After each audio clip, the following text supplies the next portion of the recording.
Welcome viewers across the world, more especially Biafrans that are watching from all over the world. Wherever you are watching us from, I appreciate you for joining this platform. Please like and share this video to family and friends. Share it to everyone that is close to you. You never can tell who is going to hear us. This video is very, very important. I am going to share a very important information on this video. As you all know, the call for the release of the Supreme Leader of IPOB, Mazi Nnamdi Kanu, is getting louder by day. Mazi Nnamdi Kanu has been detained after being kidnapped from Kenya by Nigerian government. They brought him to Nigeria through extraordinary rendition. He has passed through the law court and he was freed. They had no case against him, but they have refused to release him. They have kept him under solitary confinement for the past 3 years. Today, the call for his unconditional release is getting louder and louder. I want to take you back to memory lane, what happened 1 year ago. This was a program that was hosted in Channel Television. I want you to watch this program again and then reflect back on what transpired then and then what is happening today when you are hearing this call on the release of Mazi Nnamdi Kanu. I want you to watch closely, look carefully, and you will understand what I'm trying to pass. Thank you so much, everyone, for staying with us. So, across the different political parties, the leaders in the southeast region of the country met in Abuja, and one thing is on their lips: the conversation on the security situation in the 5 states of the region is becoming worrisome.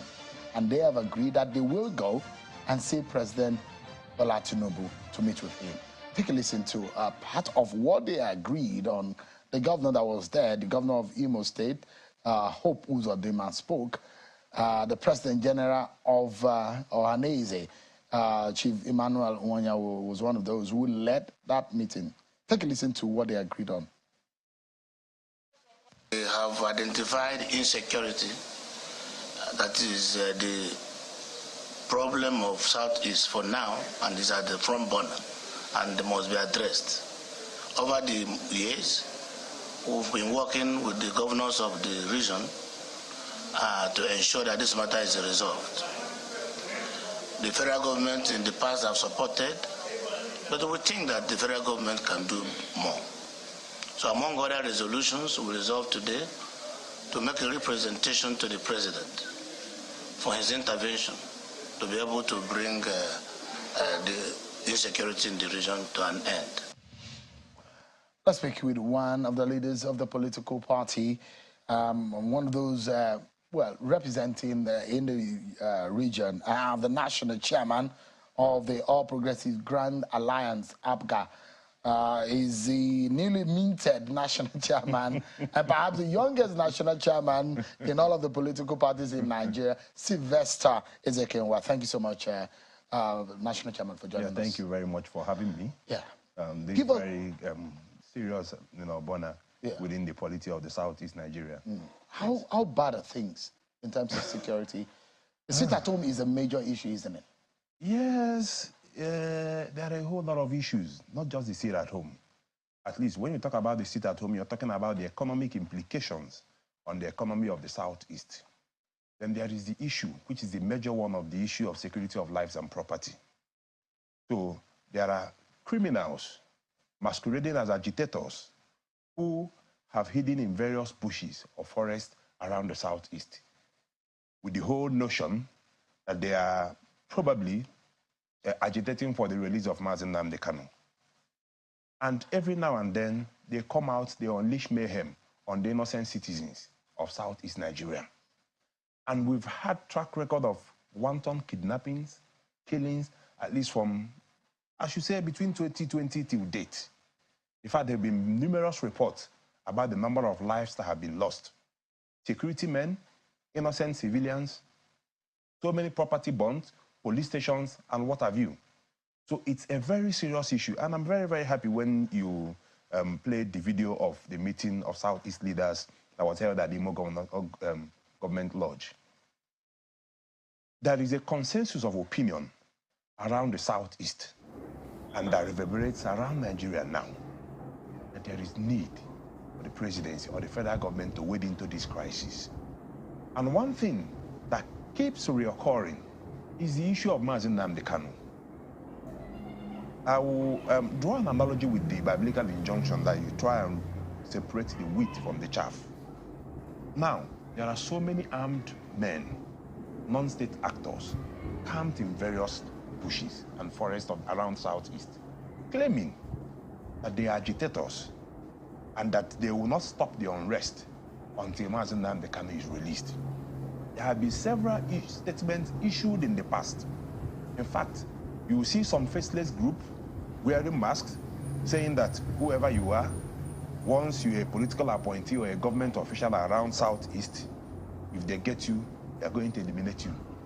Of course, in Anambra State, I think it was in sometime last year, we lost a House of Assembly member who was gruesomely beheaded. So these are among the issues that the Southeast is facing. And I always say one thing, no matter the form or manner of an agitation, once a criminal is in the forest, he has to fend for food. So where is Ebubo Ago in all of these, in the scheme of things? Because we thought that the Southeast Security Network, yes, the Ebubo Ago, was supposed to come as a mitigating factor. When you say to clear the bushes of the Southeast region. When you talk about the Ebubo Ago, you recall that there was really no consensus of opinion around that. Like in Anambra State, we don't have Ebubo Ago. Or you have the Anambra. We have the Anambra Vigilante Services. Yeah.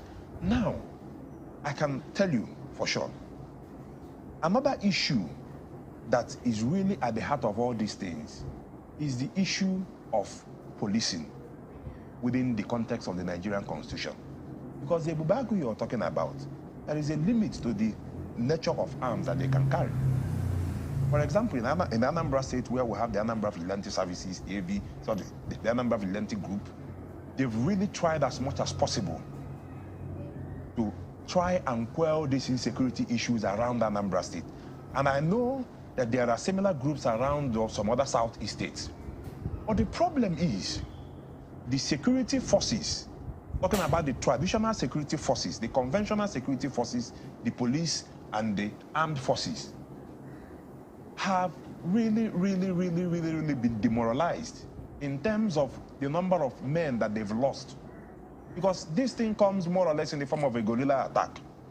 And that's why the consensus of opinion around the Southeast is that since there is a key actor in all of this who is in detention and who purports to be the reason why these criminals have been engaging in the form of criminality that they are doing in the Southeast, that there is need for President Tinubu to intervene by releasing Mazi Nnamdi Kanu so that there can be a serious roundtable discussion around the Southeast. Isn't there a judicial or a legal question? Because the case is now before the Supreme Court, and the issue of his bail and the termination of the substantive matter before the apex court is there. If you recall, wouldn't that be? If you recall, I did author an open letter to President Tinubu, which was published on Sun newspaper of this Sunday Sun. I tried to highlight some of these issues because they are very critical to the survival of Southeast economy. Now, if you recall, there was a judgment sometime last year by the Court of Appeal quashing the charges of terrorism that were preferred against Mazi Nnamdi Kanu. Ordinarily, with the judgment, it means that the next thing is for him to be released because there are no longer any pending charges against him. Now, the next thing that happened was that the federal government, through the office of the AGF, filed an appeal before the Supreme Court and brought an application for the Court of Appeal, the same Court of Appeal that delivered the judgment, asking the Court of Appeal to stay the execution of that judgment. Of course, you have seen some other persons in the past who the Court of Appeal or the Supreme Court set free. Once the charges against an accused person is quashed, the next thing is there's absolutely no reason to hold the person. But in this case, there was an application for stay of execution which the Court of Appeal granted.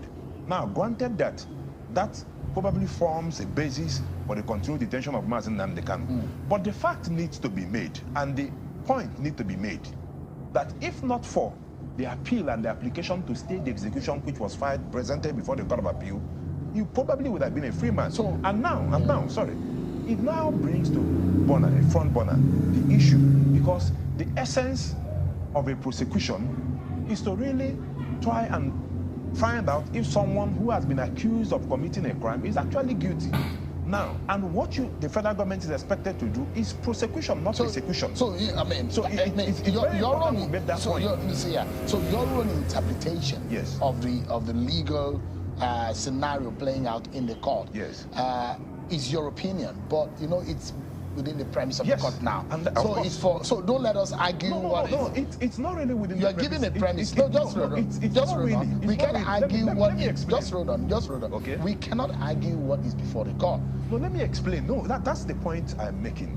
The point I'm making is that whatever is holding Mazi Nnamdi Kanu is as a result of an appeal filed by the federal government. So if the federal government decides to withdraw the appeal today, yeah. So are you aware that there is a matter before the court that was starting around April or May, yes. and which has now adjourned the sitting to September, trying to hear the matter of his bail. Yes. So if that matter is before the court, yes. I don't want us to yes. to speak in that yes. realm. Let us leave it to the court. The point so that the court can, if the court grants his bail. The point we are making is simple. Before that time, because of the need, you know, various stakeholders made this call in the past. They were making the call, even aware of the fact that there are proceedings pending in court. If the federal government decides today that as a matter of urgency to hearken to the calls of various leaders and stakeholders from the Southeast, there are options available. I'm a lawyer. The Office of the Attorney General of the Federation can withdraw the charges preferred against Mazi Nnamdi Kanu. So that is the prayers of the leaders of the region, including Governor Chukwuma Soludo. Yes. That what we've been asking. And yes. also one of the prayers, yes. I mean, because I've spoken to Governor Soludo yes. about it, is that it could be handed over to him in the yes. government house. That's his request. So the question is that if the President Tinubu, yes. for example, yes. grant that request, yes. would that douse the tension? Yes. The most important thing. You're 100%? Yes. You know why? Governor Soludo has persistently maintained that we leave him on the table because the issue of insecurity in the South is one that calls for serious dialogue from every stakeholder concerned. If you have Mazi Nnamdi Kanu on the table and he comes out to say, okay, Mazi Nnamdi Kanu has been released. Now, he draws one simple point. Any other person, any other group, no matter the ages, no matter the agitation you say you're doing, once you still remain in the forest or in the bushes, it means you are no longer probably agitating for the release of Mazi Nnamdi Kanu. Now we label you a pure criminal. So let me deal with you decisively. Let's anchor on this point. I mean, on one hand, the clamor for the release of Nnamdi Kanu. Yes. That's one hand. Yes. Which there are those who say it might not solve the problem because there are guns already in the hands of some element. Because you have also ascribed the fact that there are criminal elements who are also masquerading as agitators. Yes. So how do you clean up the Southeast region? Because all of this scenario had brought this tension in the region. Now, and don't forget, there is a Simon Ekpa. Yes. These are the issues. These are the issues. In Finland. Of course, these are the issues. Because are you able to control Simon Ekpa, who is giving orders for people to sit at home? All the orders Simon Ekpa has given are all geared or purportedly geared towards the release of Mazi Nnamdi Kanu. There are some IPOB members that are denying that Simon Ekpa is not a leader of the group. We have one Emma Powerful who issues statements here and there. But the fact remains that whatever Simon Ekpa is doing, whether rightly or wrongly, as much as possible, I've not come to apportion blames. What I've come to do as a concerned Southeast stakeholder, whatever statement that has been emanated from Simon Ekpa in the past have all been geared towards the release of Mazi Nnamdi Kanu. Now, if you release Mazi Nnamdi Kanu, ordinarily, you solve that problem. You talked about the cleaning of the Southeast. Now I can tell you, and I made this call on national TV, it's very, very important. Good thing, while President Tinubu was the governor of Lagos State, he was a champion of true federalism. And I can tell you, because I could recall, as a lawyer who read so many cases bordering on Attorney General of the Lagos State and Attorney General of the Federation, and they all bordered on key issues bordering on federalism in line with the Constitution of the Federal Republic of Nigeria. One that has kept resurfacing as far as I'm concerned, and I said it in the letter, an open letter I wrote to the president, is the issue of policing. There is no longer any reason why the police should remain in the exclusive legislative list. It is very, very key. There is no way where you wait for someone in Imo State to wait on the IG of police in Abuja to secure. There have been cases. I think I recall an instance where the former governor of Enugu State, Ugwuanyi, as well as the former governor of Benue State, said that they reached out, they got credible intelligence about an imminent attack, and they reached out to security agencies, and nothing could be done. But in this situation, if we have state police like we have in other true federalism, something like the USA, so that in Anambra State, the security agencies that we have are under Anambra State Command, under the control of the state governor of the state, and they are well equipped and armed to handle this security situation. It is very, very important that I call on the National Assembly in this instance to really, really look at serious constitutional amendment to take care of the security issues that is affecting the entire country, not just the Southeast. Sylvester Ezeokenwa, the national chairman of the All Progressive Grand Alliance, APGA. Thank you so much indeed for your intervention tonight. Thank you. And I wish the Southeast peace and calm. Thank you so much. We pray so. Thank you very much. Thank you for the stories and the pictures coming out of there, not the one that one ever wish that is happening on the soil of Nigeria.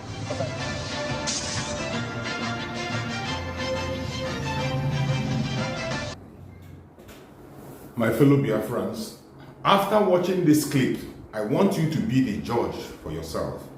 Go to the comment section and write on the comment section, tell me what you feel about this interview that was granted. I thank God for the Prime Minister Mazi Nnamdi, the Commander-in-Chief of the Armed Forces of Biafra. Biafran people are going to defend themselves. If it's going to take everyone out to defend Biafra, we will do that till the last man standing. May Chukwu Okike continue to guide our Prime Minister Mazi Nnamdi. May Chukwu Okike continue to guide our Liberation Army. Biafra government, peace, progress, unity and equity. We move airborne. Thank you and stay safe.